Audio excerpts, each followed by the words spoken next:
Ready? Go. Okay, you ready? Yes. All right.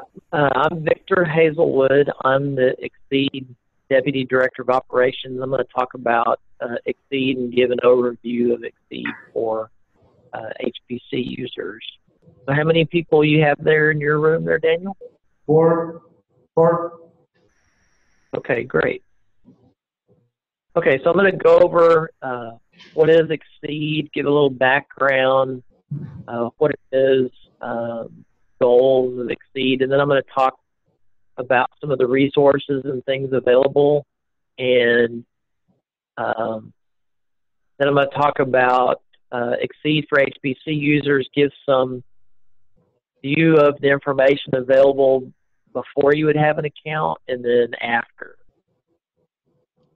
Okay, so start off with what is XSEDE? XSEDE is part of the U.S. national cyber infrastructure, and what XSEDE would like to be is a place that people could go to get access to digital research resources and services. And XSEDE is trying to be a national infrastructure tool for accelerating scientific discovery. So a place for people to go get access and support and services for research tools to help those folks do their research, which would include access to computers and access to people that are knowledgeable about those resources and how to use them and how to use them effectively. So XSEDE is trying to accelerate scientific discovery in the research and education area by enhancing productivity of researchers, scholars, and using the digital services and infrastructure that it provides. So there's a portfolio of resources that XSEDE has, high-end computing, cluster computing, visualization, data analysis resources, and other services, and I'll go through the specifics of those in a few slides. But there's also interoperability, for example, trying to do things like campus bridging, where you can interoperate between your campus resources and the XSEDE resources. And XSEDE is a virtual organization. There's organizations across the United States that are funded to help provide XSEDE as a national cyber infrastructure and work with the NSF-funded resources that participate in XSEDE to build this distributed cyber infrastructure and provide those support services and technical expertise to the people who use it. And so XSEDE itself is funded by the National Science Foundation through a 5-year award. We're 4 years into that project. And then there's also individual organizations like Tennessee and Georgia Tech and Illinois that also have awards from NSF to provide HPC or data resources into the XSEDE infrastructure. What's the motivation for XSEDE? It's to promote scientific advancement across multiple disciplines, not any specific one. And by doing that, by giving them access to a variety of resources and services to help them do their scientific research.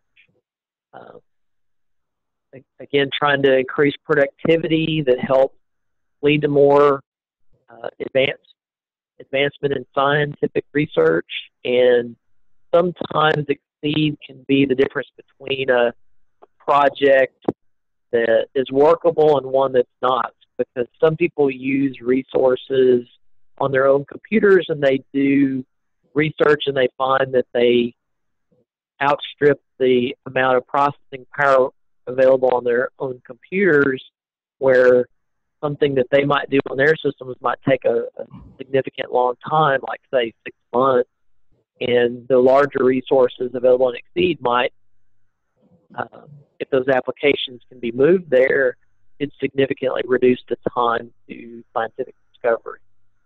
So the main thing XSEDE is comprehensive scientific infrastructure made up of all these resources that are heterogeneous, they're not all the same, and services into one general purpose infrastructure.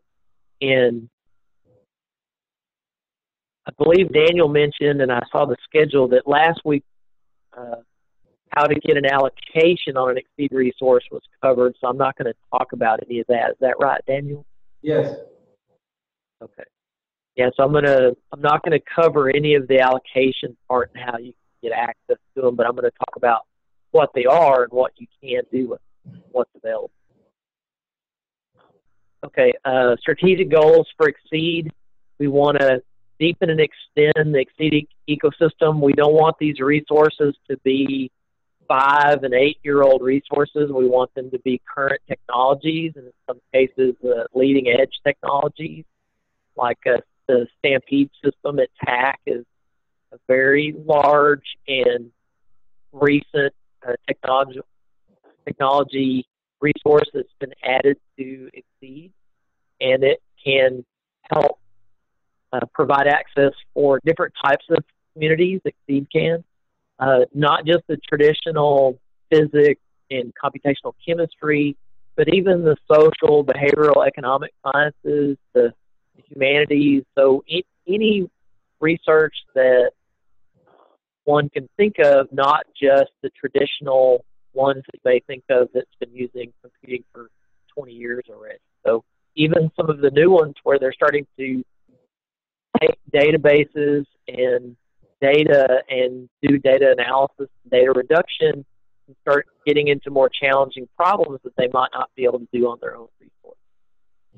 We want to deepen and extend the cyber infrastructure. We want to advance the cyber infrastructure so that it's always evolving and has new equipment, and then sustain that.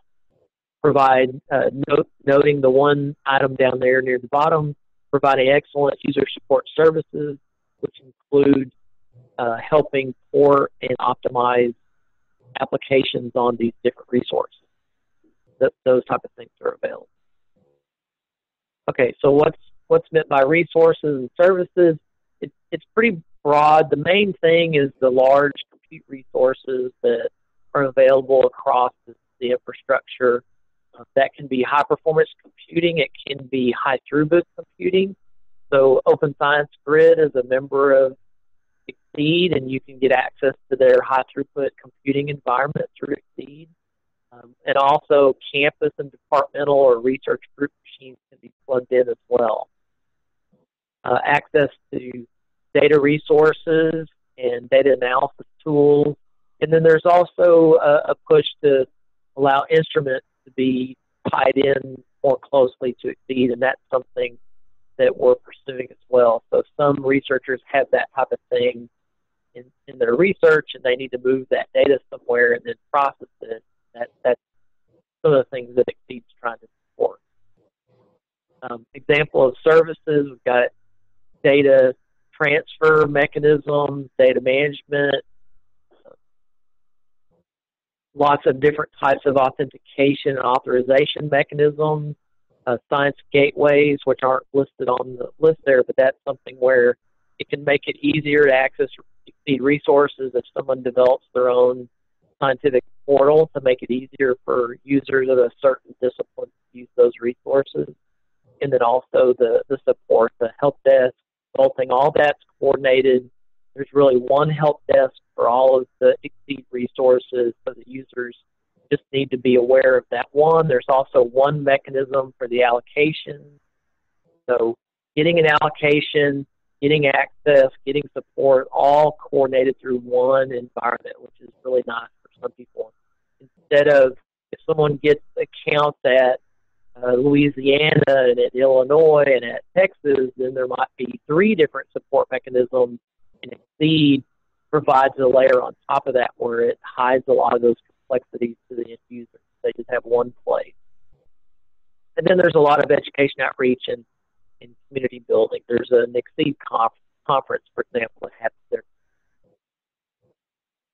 Okay, XSEDE offers a lot of different resources. We've got a leading edge systems, the high performance computing systems, clusters. Those are generally the distributed memory systems. There's also some large shared memory systems that are available, and I'll go through those. And I mentioned Open Science Grid already. Then there's some visualization resources, and some of those resources can also be used for data analysis, data reduction. Those types of machines usually are shared memory and apply to a lot of different applications that are viz and data reduction. And then there's also systems that have accelerators like GPUs and Xeon Phi.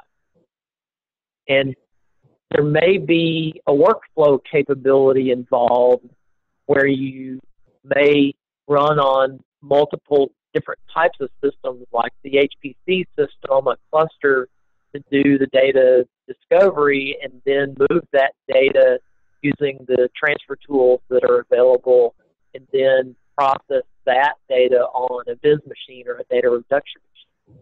So there's a workflow component that you might need to put these building blocks together and process a scientific workflow using several of the resources that are available in service. Okay, the current XSEDE resources are listed here. Just a quick run through them, and I'll go through a little more details as we get through there's some more in future slides in the presentation and some of the website stuff. There's Stampede Attack, which is almost a 10 petaflop Dell cluster with GPUs and Xeon Phis. Then there's also a 1 petaflop cluster at LSU called SuperMIC. I think they want to call it Mike SuperMIC.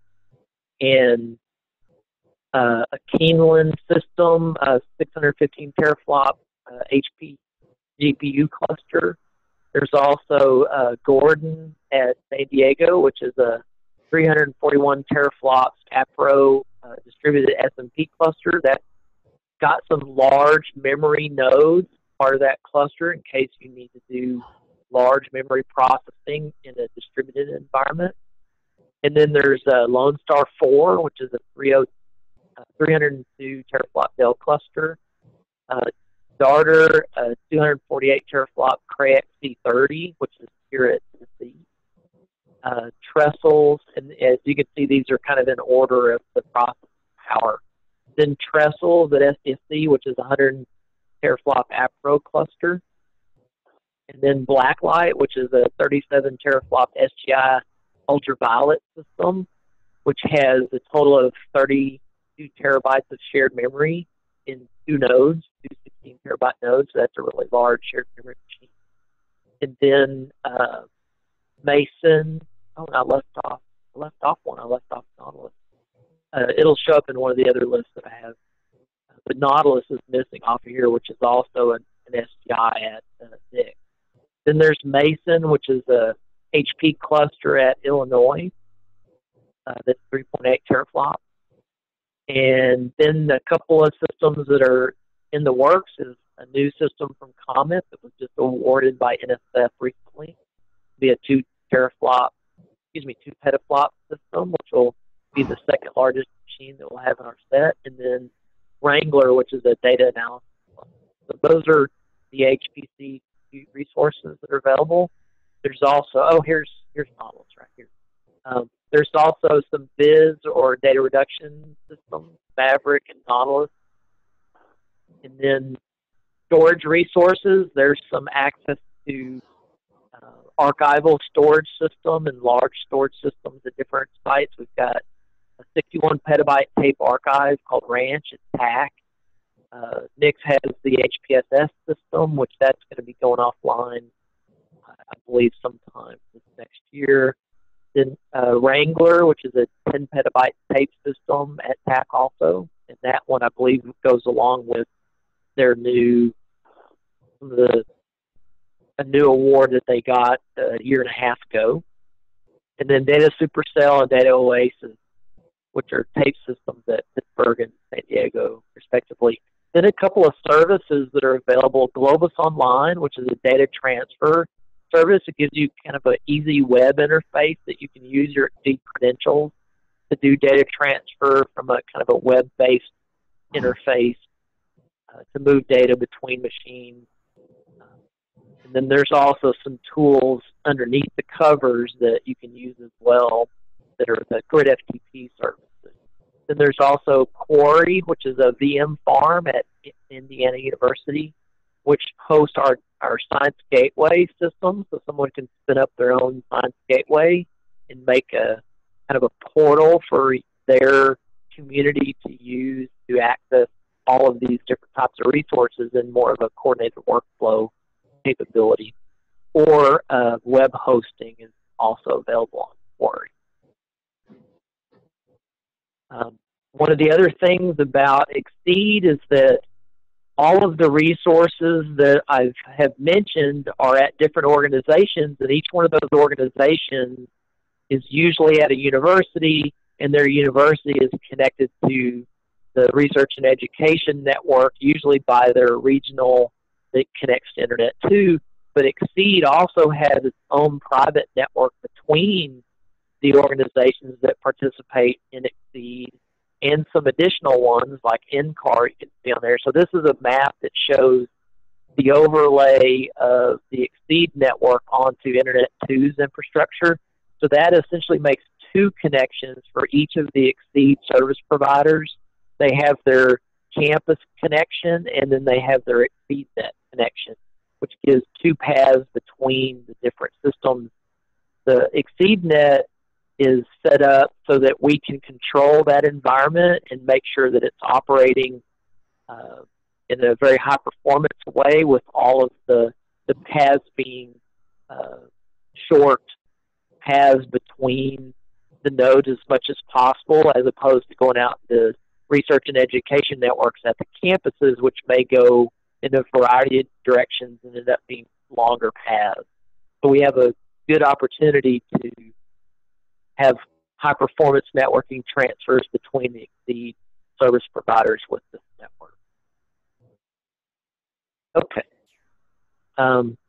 So the next thing I want to mention, and I'm going to go through some of these on the website, is before someone get access, I don't know if any of the people in the room already have access, but if you don't have access to XSEDE resources, these are four of the places you would probably want to go to find out more information. One would be the XSEDE website. I'll show these in a minute. I'll go to them first. And then one of them, which is available from the website, you don't need an account to look at these things. So you can, the information that I just presented in the slides is essentially duplicated on this resources overview page. And then there's also a software search engine, and I want to go through that with you. And then there's user guides for each of the different resources. So let me switch here and go through those.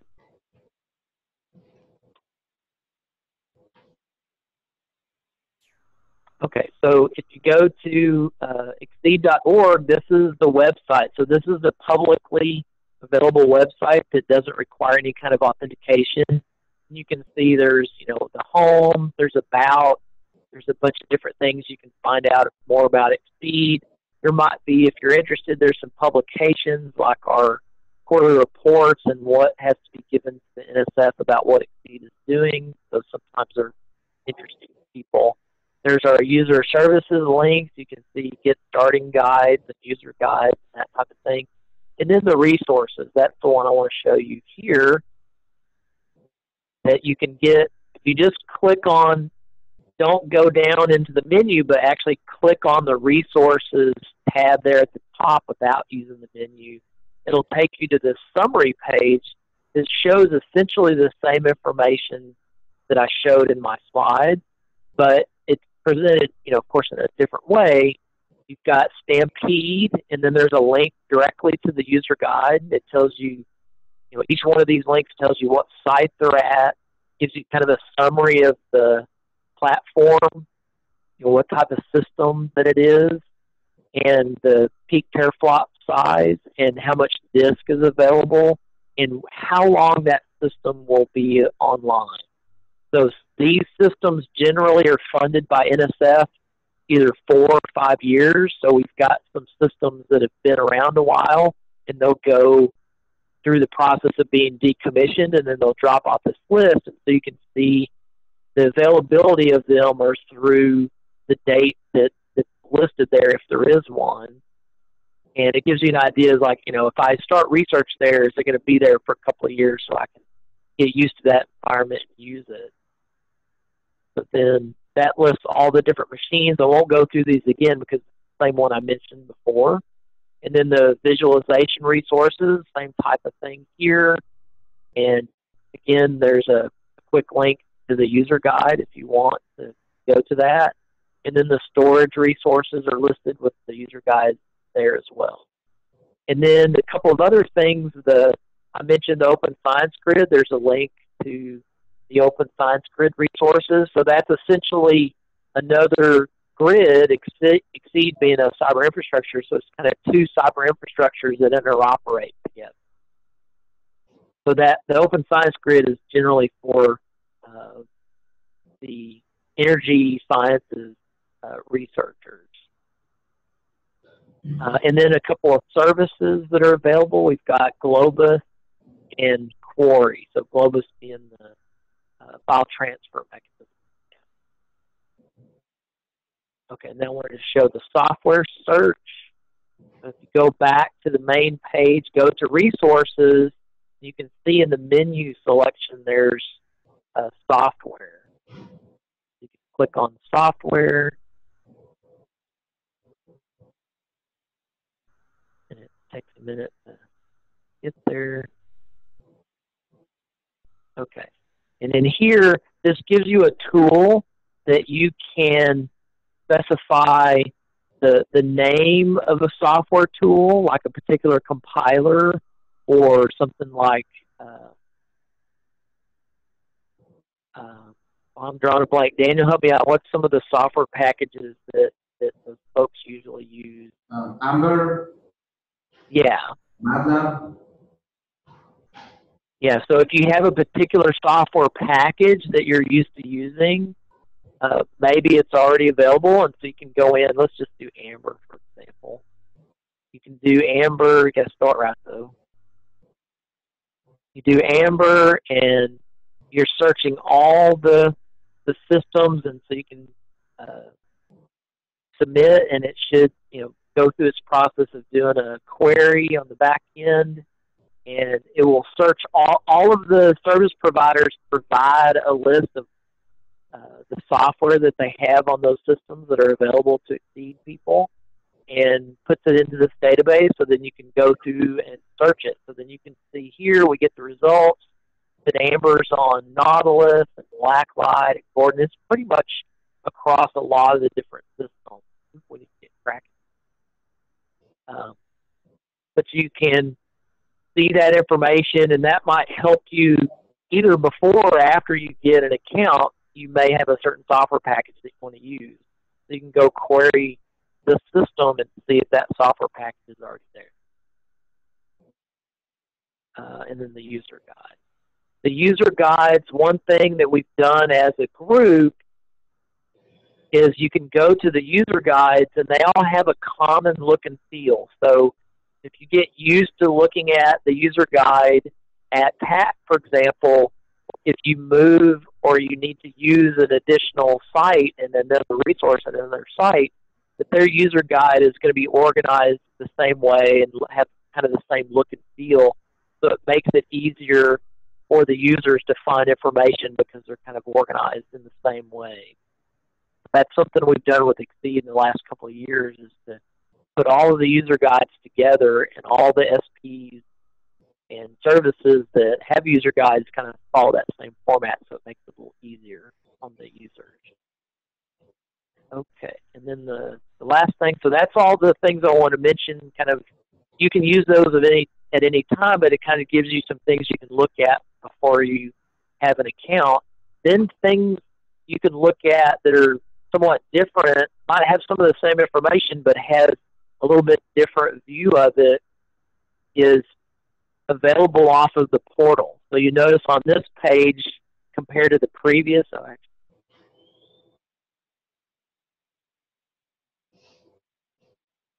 on this page here, notice all these have www.xsede.org, whereas on the after I'm pointing you to all the portal pages. So let's go look at the portal.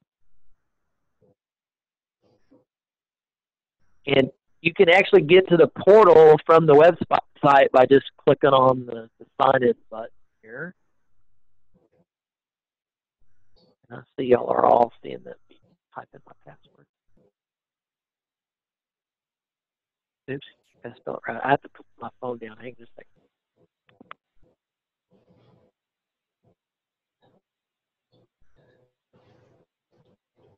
I can't type it correctly one-handed, so I have to set my phone down. Okay, so we can go to the portal. So off of the main web page, you can go here. It says user portal, or you can just say portal.xsede.org. And you notice once you're logged in, you get taken directly into your My XSEDE bar, and it kind of shows your profile. So there you can see my picture and stuff.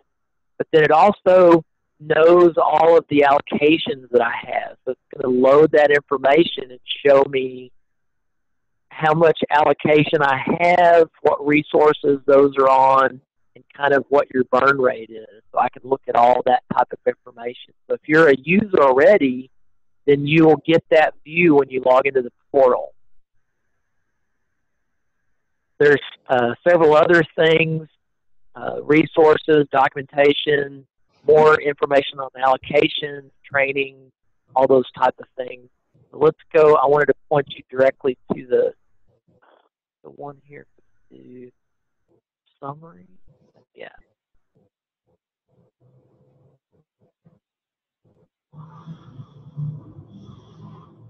I think that's the same one.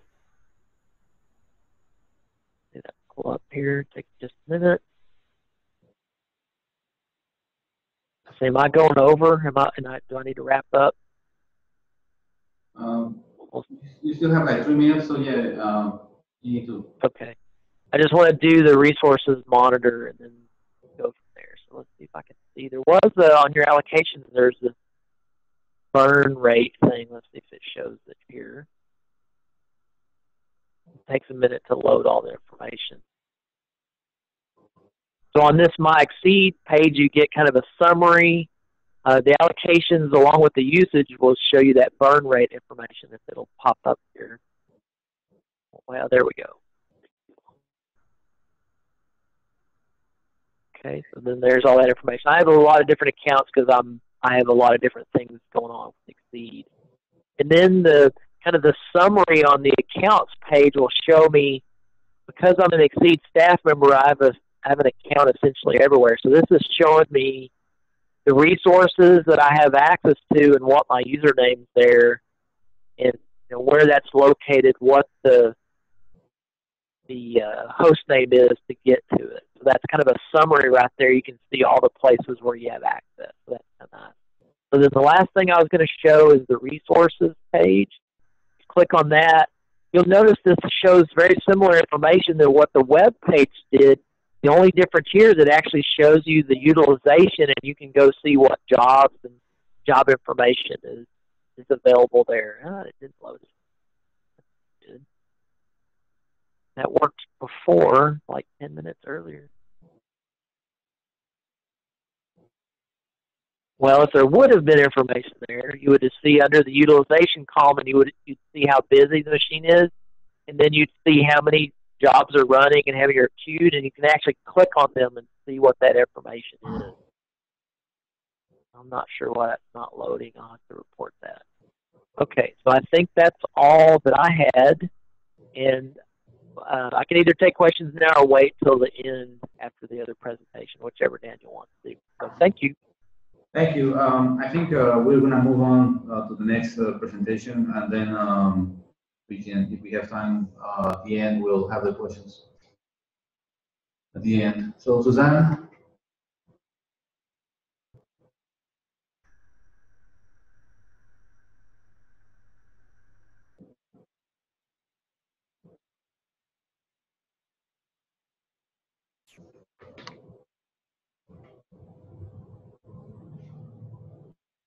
There we go. Okay, can you hear me? Yes. All right. I'm going to give you a brief overview of the resources at Oak Ridge Leadership Computing Facility and a little bit of information about how to find out more. A lot of our information is actually behind the user guide. So some of the XSEDE portal that they have is very nice because you can access it pretty openly. We have user guides that you can do that, and I will show you how to get to those pages, but very specific information on software and usage and so forth, you would have to have an account and a log on. So let me sort of go through what a leadership computing facility is to begin with. INCITE has two facilities, one at Argonne National Lab and one at Oak Ridge National Lab. This is basically a collaboration between labs and centers to provide computational resources for the projects that need the largest allocations. Our allocations, at least specifically for INCITE, get 100,000 hours or more. I'm sorry, 100 million hours. Sorry. Projects receive 100 times more hours than other centers generally offer, which is to say that you get tens of millions of hours to run on our resources. I'm going to focus on Titan since that's the Oak Ridge Leadership Computing Facility's primary resource, but if you were to apply for INCITE, you would also have the option of ALCF's MIRA. One of the special things about a leadership computing facility is you don't just get machines and resources, you also get people. We have about 80 staff, 20 of them are computational scientists like myself who help you get your codes running. They come in the form of user assistance and outreach and liaisons who are domain-specific scientists with a focus in computational scientists. So if you're an astrophysicist, when you run at a leadership computing facility with an INCITE project, you will get an astrophysicist that does computational science to help you get your project running on the machines. So Titan is our biggest resource. It's the second fastest computer in the world for running open science. It has a peak theoretical performance of 27 quadrillion calculations per second, or 27.1 actually. Titan is what's called a hybrid architecture, and a lot of the XSEDE machines were also hybrid architectures. I think some of them were mic and CPU machines. Titan is a GPU, graphical processor, and CPU machine. And Titan gets 80 to 90% of its speed from those GPUs, depending on how well the programmer is able to exploit the model. The key with all of these machines is being able to do more at once. The processors are very fast, but that's not the limiting factor. It's how well you can spread your code over multiple processors. About 2.6 of Titan's petaflops come from the roughly 300,000 CPUs that it contains. The other 24.5 come from the graphical processors. There's only 18,688 graphical processors and there's 300,000 CPUs. So why are the graphical processors providing the majority of the speed? Well, I'll show you some slides in a minute, but the basic answer is that they offer a lot more parallelism. A graphical processor can stream many more floating point operations at once than a node full of CPUs. So the base unit of computation on Titan is the node, and each node contains 16 AMD Opteron CPUs and one NVIDIA Tesla K20X GPU. All of these different processors have their own pools of memory. The total aggregate memory for the system is 710 terabytes. This would be the memory that holds your code and its operations as it's happening. The actual data that's generated is not held on Titan nodes. You'll see in a little bit, I'll show you our Spider file system, which has 32 petabytes for which users can dump the petabytes of data that is generated on these large runs into it, hopefully reducing it before they actually try to store it. The number of cabinets is 200. If you put Titan end on end, it would fill up basically the same area as a basketball court. And one of the things that's nice about Titan's cover art is it shows the science kind of moving from right to left. You have a core collapse supernova that's showing you the entropy as the star collapses. Really nowhere else you can do star explosion experiments, but inside large capability resources like Titan and some of the XSEDE resources. Then you have climate simulations, you have engineering simulations, right? The one that's shown there is the Castle small light water pressurized nuclear reactor. That's an effort to build safer nuclear reactors from the ground up inside simulations, doing many different facets of the engineering. It's a huge collaboration. 2 or 3 universities, several labs, and companies like GE and Westinghouse all work on that project. We have a lot of molecular dynamics running on Titan. The next picture over is a carbon fiber structure that is lighter and stronger. It's been designed in the machine. Those are of interest to the Department of Energy because we want anything that's going to help enable either sustainability for energy, like stronger, lighter materials for machinery, or fuel, which is the next one over. Underneath Titan, you see the molecular structure of switchgrass being attacked by enzymes. That's an effort to liberate the sugars from switchgrass so we can ferment them and make ethanol or moonshine for cars. That sort of gives you an idea of the thrust of where the computational power is going. By the way, power is the limiting facet now for supercomputing. Titan, when everything is cranked up, draws about 8.9 megawatts. That's enough power to power most of Oak Ridge. Well, actually, it's only about 1/3 of the houses in Oak Ridge, but that's a small city's worth of power. Most of that power is being drawn by our 300,000 CPUs. Without the GPUs, it draws about 7.2 megawatts, and it gets 2.6 petaflops. Add the GPUs, and it draws 8.9 megawatts and gets about 10 times the nanoflops. So that's why people are going to hybrid architectures like Titan. This is the basic node. Titan, part of what makes all supercomputers is the network. So the first thing you see on the left is the Cray Gemini network. This is a supercommunication network that Titan uses to allow the different nodes to communicate. If you think about your computers, right now all our computers are hooked together by the internet, and there's probably hundreds of thousands of more computers hooked together that way than there are processors in Titan. But they don't really compose a supercomputer because we have very limited ability to harness them all together to do work. So that's what this Cray Gemini network does, is it allows you to use all of Titan's 18,666 nodes in conjunction to solve a common problem. Next thing over it, we have our AMD Opterons. I'll show you what that looks like inside in a minute. And then they're attached with a PCIe bus, a fairly fast one, to the Kepler GPU. Notice that both the CPU, I don't know if you can see my pointer or not, but I'm pointing at our AMD. Notice our CPU and GPU have different pools of memory. That's one of the primary challenges for our programmers, is not only do they have to figure out how to manipulate both of these processors in their native languages, but they also have to figure out how to allocate their memory and shift that memory across that PCIe bus fast enough that there's not waiting points. So you have to have enough data going to the GPU and enough that fits in its memory precisely and sort of schedule it so that you get a speed boost. It usually takes about a year for a community code to be restructured so that it gets a decent acceleration on the GPU, but the accelerations are well worth it.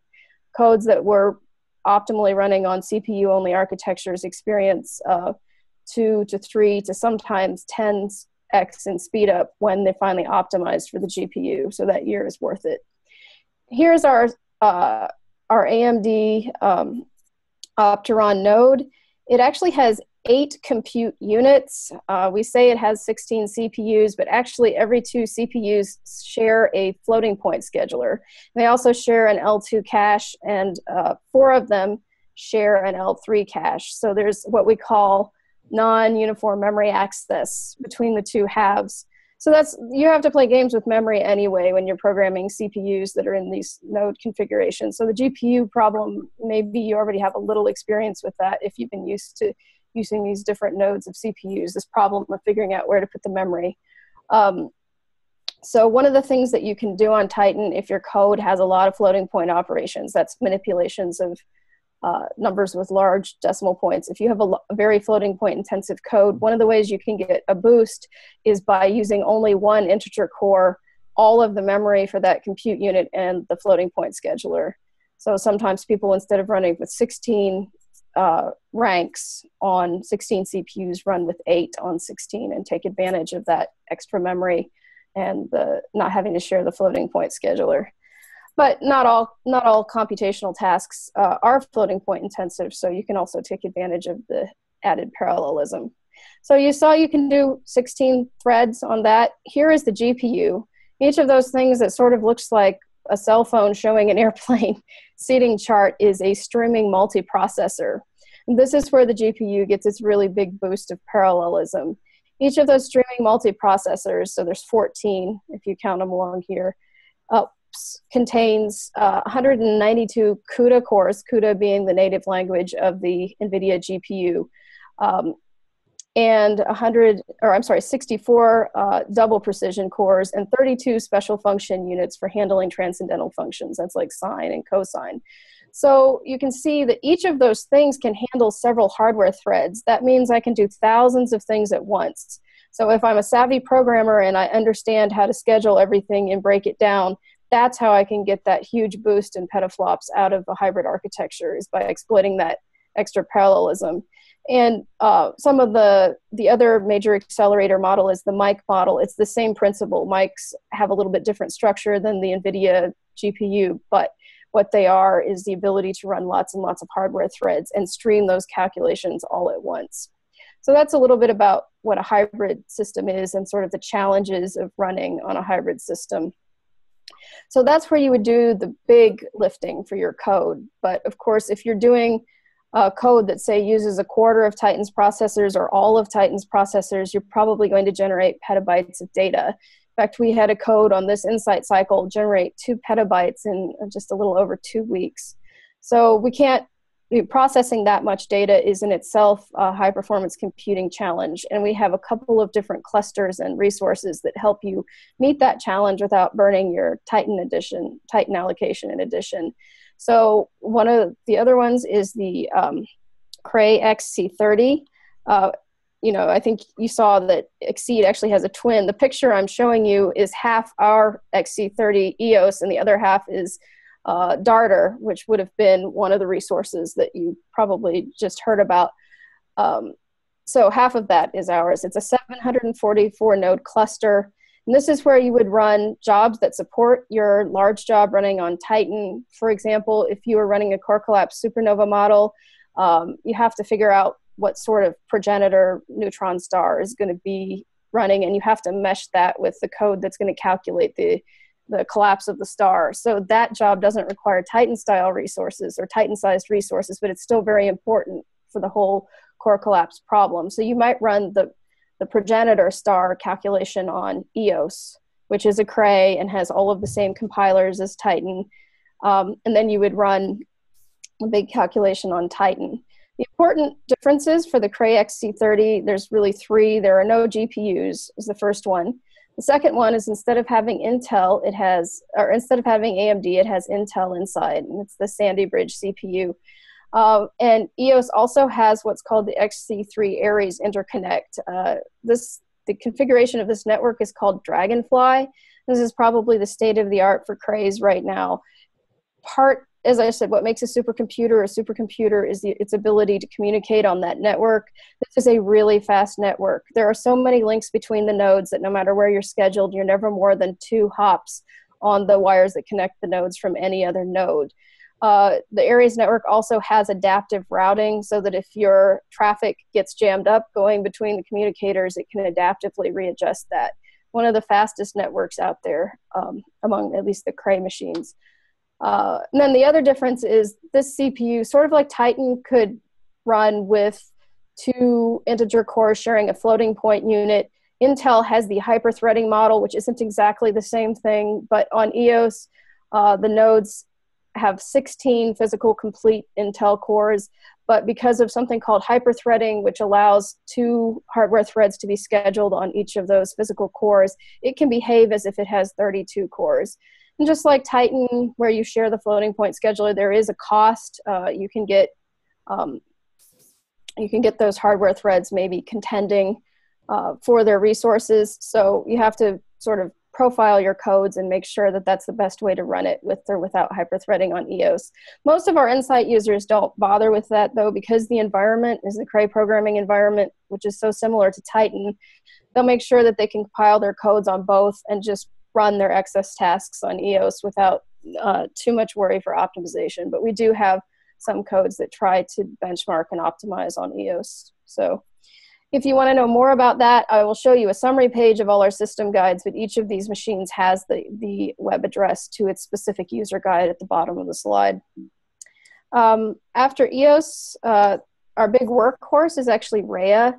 So where EOS and Titan are Cray manufacturers, Rhea is a commodity type Linux cluster. And that means that our team of TechInt and HPC ops people have basically built it off of parts that you yourself could buy off the shelf. I believe it's made of Dell's. It has 512 compute nodes, and it also runs an Intel processor. This computer also has the ability to do hyper-threading. The primary purpose for this machine, though, is data reduction, visualization. So this is your heavy workhorse for post-processing. If I get, half a petabyte of data out of Titan, before I do anything with that, I can't transfer it back to my workstation, obviously, because I won't have that kind of storage. I can't leave it forever at OLCF because our storage is limited to the time span of the project. So what you would do is reduce just what's important out of it on Rhea. Maybe that would be images, maybe that would be snapshots of your checkpoint files, a limited set of them. That would be where you would do that. And there's a lot of software on Rhea that helps you with those tasks.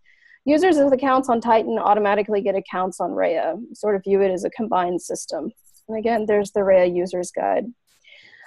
So I said that your information as you're running it on Titan, EOS, and Rhea, it doesn't actually stay on the processors. I think probably most people are familiar with the joint file system, but Titan's and EOS and Rhea's is the Spider Lustre file system. It's actually got two partitions called Atlas 1 and Atlas 2. Aggregate, it's 32 petabytes, and it can move data at faster than 500 gigabytes per second. Spider, you would want to run your data and leave it there temporarily. In order to keep this file system performing, we sweep files that aren't accessed. The main scratch area, the period of the sweep is 14 days, but we have a project space in case users need to install their own software that would be beyond the limits of what the center provides.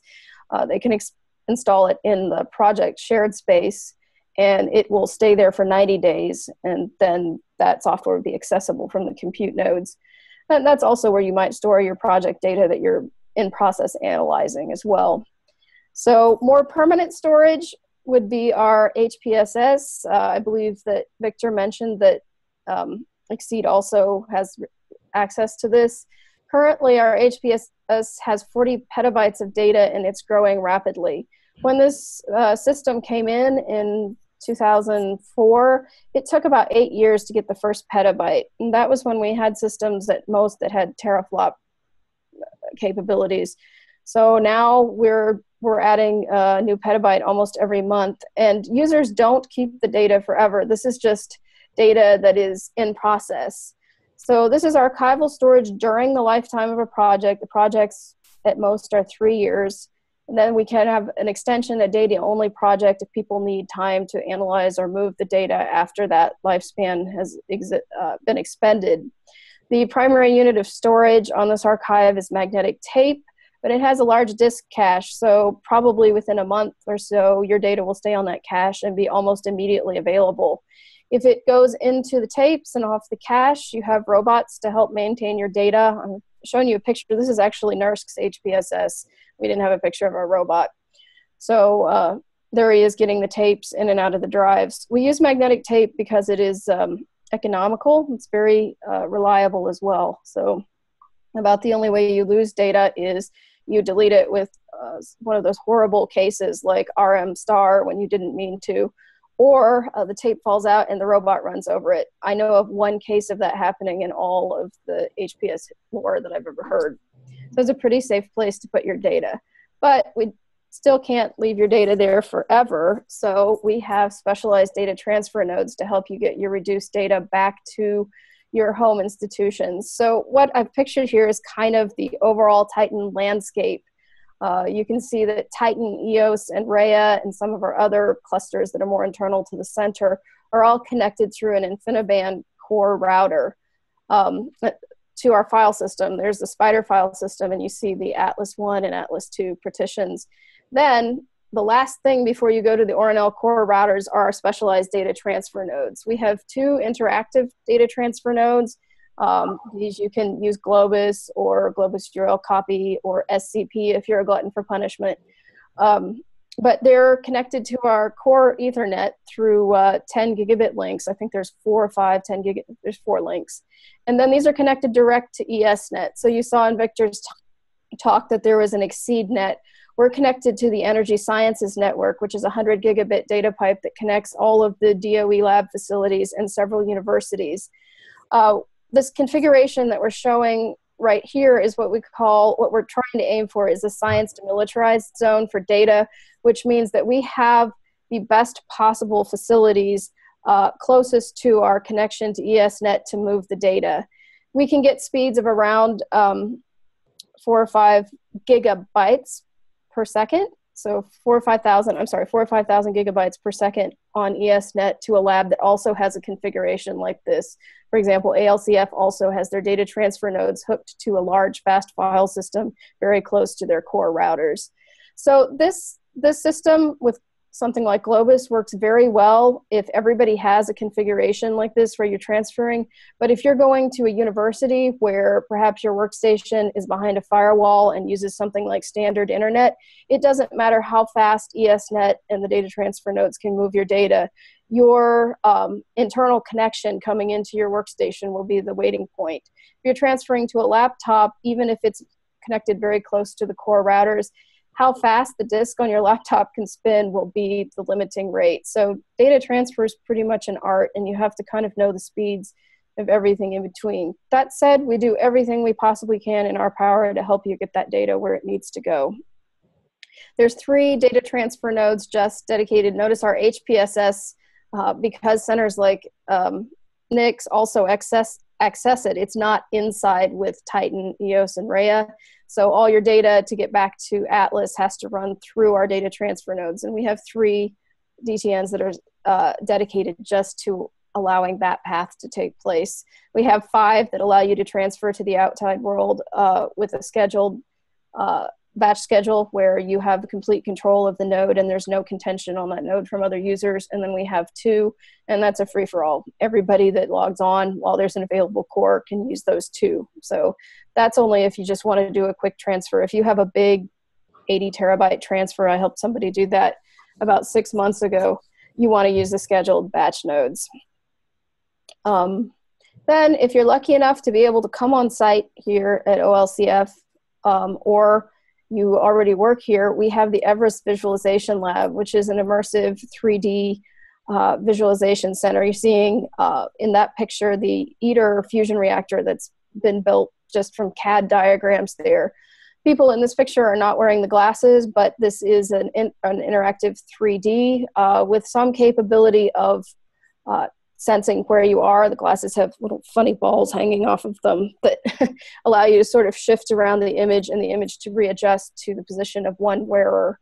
So this is a very useful tool if you have data that in no other way you can sort but a visual look. Picture's worth 1,000 words. This wall is drivable by a cluster called Frost. By a cluster called Everest. It's also drivable by your laptop, and we have a smaller monitoring system on the wall in case you want to do slides along with your visualization. So I thought I would mention just briefly kind of what the model is. We have software pages that tell you the specifics, but generally if you're using these machines, you're going to be using Fortran C or C++. To deal with a massively parallel machine, you need the MPI or message passing interface. That's the lowest level of parallelism that probably gets an allocation on Titan is a code that is in Fortran C or C++ that includes MPI or something like coarray Fortran. Other parallelization methods, we support OpenMP, which is a thread level parallelism. In terms of the CPU node, this would be all on one node. This is going to start including support for accelerators. I believe it already does for the mic, but right now at OLCF, you would just use OpenMP for controlling more parallelism inside the Titan node. Generally, the codes either include CUDA, which is the native language of the GPU, or OpenACC or a similar API that can simplify porting code to the GPU. And as I said, simplify is in quotes because you still have to figure out how to manage the memory to really get performance. And sometimes that requires sort of a mix of these APIs and CUDA. So I've got the user guide there. Compilers that are offered on all of our machines would be the PGI compiler. That's the default on Titan. It's a very easy compiler, maybe not the best for performance. That's probably where you would start though. GCC, maybe you would start there because that compiler is open source. We also have the Cray compiling environment. This is generally the best for getting performance out of Titan. And we have the Intel compiling environment as well. And sometimes that one's better. Intel would be the default on EOS since it has Intel processors, and Cray is the default on Titan. You'll learn a lot more about these programs and compilers in the upcoming seminars in this series. So where you want to go to find more information is olcf.ornl.gov.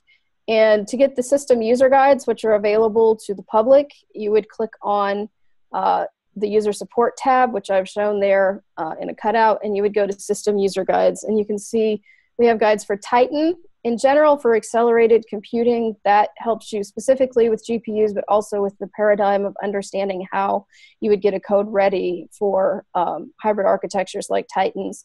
We have a guide for EOS and Rhea, and because we're generating so much data with this generation of machines, we also have a guide for data management, which might be useful if you're trying to write a proposal as well, because many proposals ask you to state very specifically what your data management plan is for you to get either time or an allocation or funding. So I could go to these different resources on the web now if that would be useful, but I think it's pretty straightforward. Also included in these guides, we have a search window. Our software versions, we have pages that are generated automatically when we install software on our machines that tell you the version of the software, but they don't tell you details. For example, while Victor was talking, I had a user actually call my office and ask what specific Python packages were available on Titan, because we tell you in our software packages that Python 2.7.3 is available, but we don't tell you is that MPI for Pi is available, or SciPy or NumPy. So our information is largely publicly available through these user guides and pages, but sometimes you have to log on to the machines and look at the module structures. You do a module list, and that gives you all of the different programming environments that you would have on Titan, Rhea, or EOS, depending on the machine. That's my presentation. Do you guys have any questions for me or for Victor? So I have a question. Yeah, we're going to have a question here. So this is kind of includes the last talk as well about getting time on Titan. So would you say it's easier to get time on Titan if you're using the GPUs, or? That's the sole focus of the machine, is to be able to get that performance out of the GPUs. But that said, I think in the last one I talked about, we have 3 allocation programs. INCITE, which you already have to have a code that can perform on something the size of Titan at least, and has a plan for using the GPUs to get INCITE, or the other allocation, the Office of Science Advanced Computing Leadership Challenge, ALCC proposal. That one also, you must have something that can really use the processors and scale well on Titan. But our director's discretionary account, if you have a code that already has MPI, and you have some inkling of how you want to do acceleration on the GPU, but that code is of special interest, for example, it does something that is either a very basic problem in science that people have been trying to solve for a long time that would inform other basic science, or the problem is specific to the interests of the DOE, such as something to do with energy or sustainability, then you have a good chance of getting a small allocation, even if that code does not yet have GPU development in it.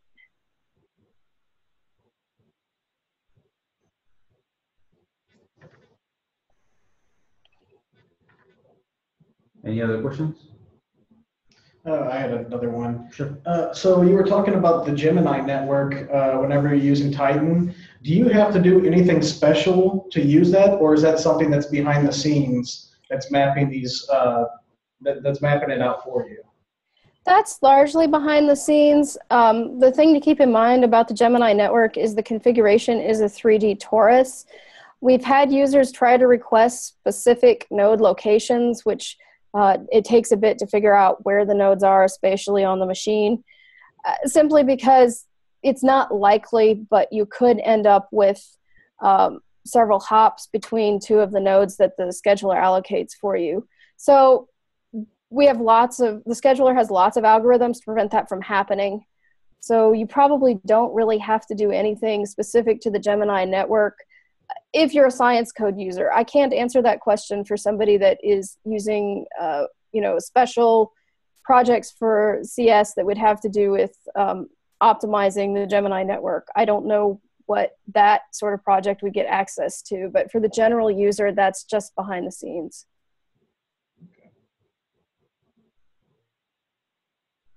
Any other questions? No? Well, I guess this is it. Thank you.